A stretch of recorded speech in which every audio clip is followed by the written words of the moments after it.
ನಮ್ಮ ದೇಶದ ಪ್ರಧಾನಿ ಯಾರಾಗಬೇಕು? ನರೇಂದ್ರ ಮೋದಿ, ರಾಹುಲ್ ಗಾಂಧಿ? ಮೋದಿನೇ ಆಗಬೇಕು. ಯಾಕೆ ಸರ್? ಸರ್ ಅವರು ನಮ್ಮ ದೇಶಕ್ಕೆ ಎಷ್ಟು ನಮ್ಮ ಎಲ್ಲದರಲ್ಲೂ ಒಳ್ಳೇದು ಮಾಡೋದಿಲ್ಲ ಅದಕ್ಕೋಸ್ಕರ. ಓಕೆ. ಇಲ್ಲಿ ಮಂಡ್ಯದಲ್ಲಿ ಯಾರ ಅಲೆ ಜಾಸ್ತಿ ಇದೆ ಸರ್? ಹೆಂಗೆ ಅದು ಹೇಳೋಕ್ಕಾಗೋದಿಲ್ಲ ಸರ್. ಇಲ್ಲಿ ಸ್ಟಾರ್ ಚಂದ್ರ ಅಂತ ಒಪ್ಪಿದ್ದಾರೆ, ಇನ್ನು ಕುಮಾರಸ್ವಾಮಿ ಇದ್ದಾರೆ. ಅದು ಕರೆಕ್ಟು. ಆ ಥರ ಈಗ ಹೇಳೋಕ್ಕಾಗಲ್ಲ ಈ ಸತಿ. ಓಕೆ, ಫೈನಲಿ ನಮ್ಮ ದೇಶದಲ್ಲಿ ಪ್ರಧಾನಿ ಮೋದಿ. ಮೋದಿ. ಅಮ್ಮ ನಮಸ್ತೆ. ಮೋದಿನೇ ನಮಗೆ ಎಲ್ಲ ಇದು. ಹೌದು. ಯಾಕೆ ಅಮ್ಮ? ಯಾಕೆಂದ್ರೆ ಎಲ್ಲ ಅನುಕೂಲವಾಗಿ ಮತ್ತೆ ಬಡವ್ರ ಬಗ್ಗರಿಗೆಲ್ಲ ಸಹಾಯ ಮಾಡ್ತಿದ್ದಾರೆ. ತುಂಬಾ ಅವರಿಂದಾನೇ ನಮ್ಗೆಲ್ಲ ಅವರೇ ನಮ್ಗೆ ನಿಮ್ಮ ಪ್ರಕಾರ ಈ ಪ್ರಕಾರ. ಸಲ ಮಂಡ್ಯದಲ್ಲಿ ಯಾರೆಲ್ಲ ಜಾಸ್ತಿ ಇದೆ? ಕುಮಾರಸ್ವಾಮಿ ಅವರು ಇಲ್ಲ ಸ್ಟಾರ್ ಮಂಜು ಅವರು, ಸ್ಟಾರ್ ಚಂದ್ರ ಅವರು? ಕುಮಾರಸ್ವಾಮಿ ಅವರೇ. ಕುಮಾರಸ್ವಾಮಿ ಅವರು ಜಾಸ್ತಿ. ಕುಮಾರಸ್ವಾಮಿ ಅವರೇ. Thank you thank you. Congress.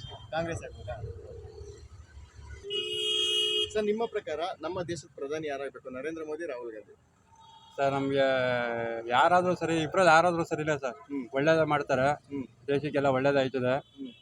ನಾವು ಒಳ್ಳೇದು ಮಾಡ್ಕೊಂಡು ಹೋದರೆ ನಮಗೂ ಆಟೋ ಡ್ರೈವರ್ಗೂ ಒಂದು ಸ್ವಲ್ಪ ಹೆಲ್ಪ್ ಆಯ್ತದೆ, ಒಳ್ಳೇದಾಯ್ತದೆ. ಅದರಿಂದ ಒಂದು ಸ್ವಲ್ಪ ಈಗ ಎಲ್ಲ ರೈಟು ಅದು ಇದು ಜಾಸ್ತಿ ಮಾಡ್ಬಿಟ್ಟವ್ರೆ ಎಲ್ಲ.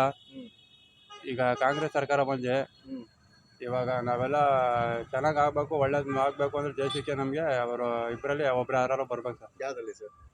ಪಕ್ಷಕ್ಕೆ ಯಾರು ಒಬ್ರು. ಅದು ಯಾರು ಬರಬೇಕು? ನರೇಂದ್ರ ಮೋದಿನೇ ಬರಬೇಕು. ನರೇಂದ್ರ ಮೋದಿ ಎಲೆಕ್ಷನ್. ನಮಗೆ MP ಎಲೆಕ್ಷನ್ ನಾವು ಯಾವುದಕ್ಕೂ ಹೋಗಲ್ಲ ಸರ್. ಅವರು ಇವ್ರಿಗೆ ಸಪೋರ್ಟ್ ಮಾಡೋಕ್ಕೂ ಹೋಗಲ್ಲ, ಯಾರು ಹಿಂದೆನೂ ಹೋಗಲ್ಲ. ನಮಗೆ ನಮ್ದಾಯಿತು, ನಮ್ದು ಆಟೋ ಡ್ರೈವರ್ ಜೀವನ ನಮ್ಮದು ಮುಖ್ಯ, ನಮ್ಮದು ಅದೇ ಆಗಿರೋದು. ಅದರಿಂದ ನಮಗೆ ಬೇರೆ ಯಾವುದ್ರಲ್ಲೂ ನಮಗೆ ಇಂಟ್ರೆಸ್ಟ್ ಇಲ್ಲ. ನಮಗೆ ಒಟ್ಟಿನಲ್ಲಿ ಈಗ BJP ಸರ್ಕಾರ ಬರಬೇಕು, ಒಳ್ಳೇದಾಗಬೇಕು ಅಂದರೆ ಎಲ್ಲರಿಗೂ ಆಶೀರ್ವಾದ ಇರಲಿ ಅಂದ್ಬಿಟ್ಟು ದೇವರಲ್ಲಿ ನಮ್ಮದು ಒಂದು ಪ್ರಾರ್ಥನೆ.